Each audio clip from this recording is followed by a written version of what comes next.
ಒಂದು ಒಟ್ಟು ವಿಸ್ತೀರ್ಣ ಸುಮಾರು 545 ಎಕರೆಯಲ್ಲಿ ನಾವೇನು ಹೂಳು ತೆಗೆದಿದ್ದೀವಿ. ಆ ಹೂಳನ್ನು ಎಷ್ಟು ಟ್ರ್ಯಾಕ್ಟರ್ ಲೋಡ್ ತೊಗೊಂಡೋಗಿದ್ದಾರೆ ರೈತರು ಅಂದರೆ ಸುಮಾರು 1,97,000 ಟ್ರ್ಯಾಕ್ಟರ್ ಲೋಡನ್ನು ರೈತರು ಆ ಫಲವತ್ತಾದ ಮಣ್ಣನ್ನು ತಮ್ಮ ಹೊಲಗಳಿಗೆ ತೊಗೊಂಡೋಗಿದ್ದಾರೆ.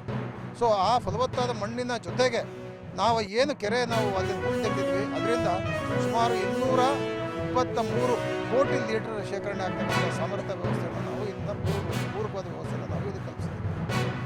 ಇಡೀ ಗ್ರಾಮಸ್ಥರ ಸಹಯೋಗ ಇದ್ದರೆ, ವಿಶೇಷವಾಗಿ ಯುವ ಜನಾಂಗದ ಸಹಯೋಗದಿಂದ ಹೇಗೆ ಬದಲಾವಣೆಯನ್ನು ಮಾಡಬಹುದು, ಭೂಮಿಯ ಜಲಮಟ್ಟ ಭಾಳ ಕೆಳಗಡೆ ಹೋಗ್ತಿರೋದನ್ನು ಹೇಗೆ ಎತ್ತಬಹುದು ಅನ್ನೋದನ್ನು ತೋರಿಸ್ಕೊಟ್ಟಿದ್ದಾರೆ. ನಾನು ಈಗಾಗಲೇ ಪ್ರಾರಂಭ ಮಾಡಿದ್ದಾರೆ.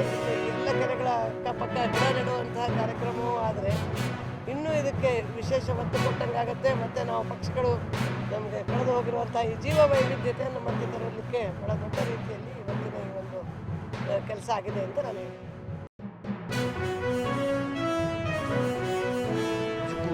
ಅದೃಷ್ಟ ಅಂತ ನಾನು ಭಾವಿಸ್ತೀನಿ.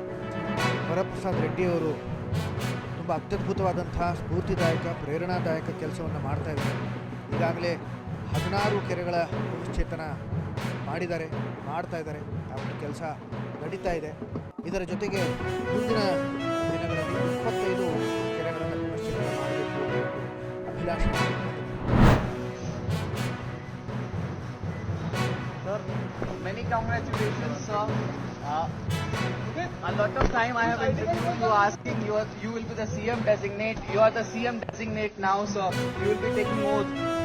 A statement you would like to sponsor. Good wishes to you.